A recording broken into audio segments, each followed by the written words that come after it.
hapon po. Nakabawis ka na, hindi, oh. Halata naman po, napakarami pong dapat na ipagpasalamat sa Panginoon. Siyempre po, yun po. More ways to gain. Yes, yes. More peace to gain. Pige. Ayun po.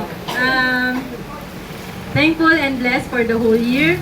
Unang-una, syempre po, napakabuti po ng asawa ko. Nasaan ka ba? Kasi,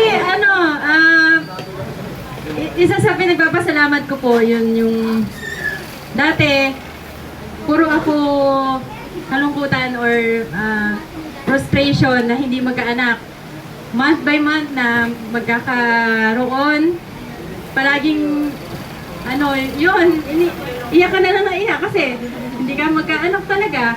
So yun, dumating na sa time na nagkaroon ako ng acceptance na ibinigay ko na lang lahat kay Lord. Kung magkakaroon, maraming salamat, biyaya yon.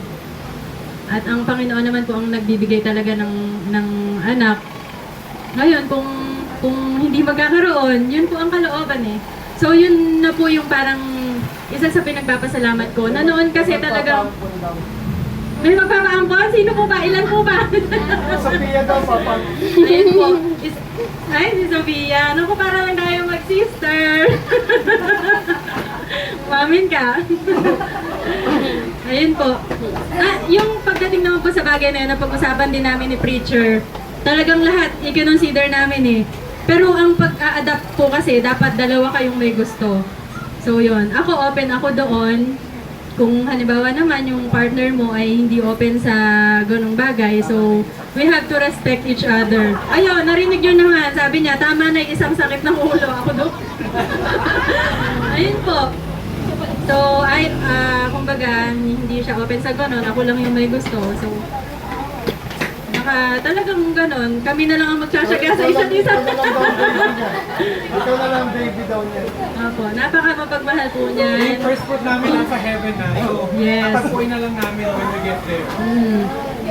Ayun po. Kung paano ko siya nakilala nung hindi pa kami mag-asawa, una pa lang mula sa panaligaw hanggang sa naging mag-boyfriend at ngayon, mas lalo pa pong dumami at tumiba yung pagmamahal niya, pagmamahalan namin. Hindi nabawasan, hindi nagbago. So, salamat sa asawa ko. Yun po. At isa pa pong ipinagbabasalamat ko, yung recover na po kami sa pain sa pagkawala po ni Mama. Last year lang po yun.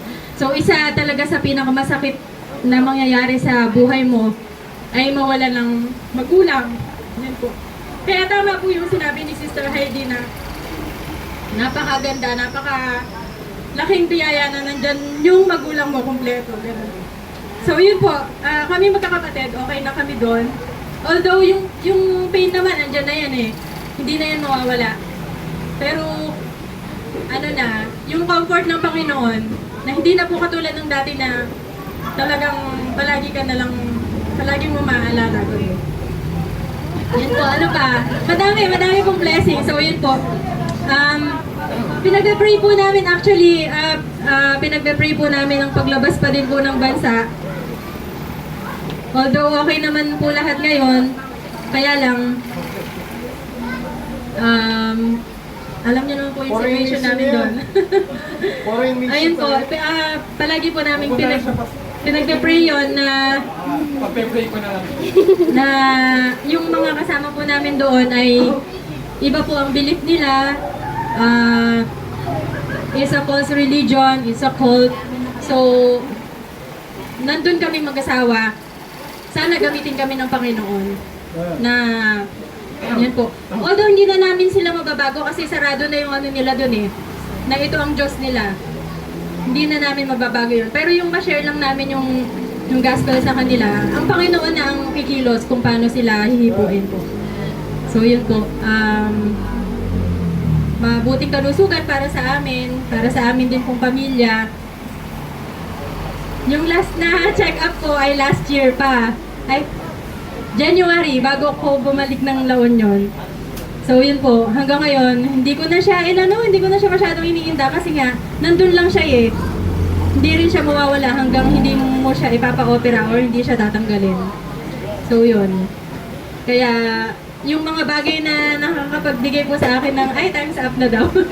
Yung mga bagay na nakakapagbigay sa akin palagi ng yung negativity, stress, ganyan po. Malusog nga eh. Ano na lang, na yun nga po. Stress lang yun. Panginoon na lang lahat. Tama nga, ito mo epekto pag wala kayo stress. Bigay mo lang kay Lord yung stress. No? At salamat po sa church, sa atin pong pastor, sa samahan po ng bawat isa, yun po. Although wala po kami dito, hindi kami nakaka-attend physically, meron naman pong na-attendan doon. Yun po. Ang puso po namin ay nandito pa rin po sa Living Life. Salamat po sa lahat. At Sisaya Ayun po. Bigyan mo.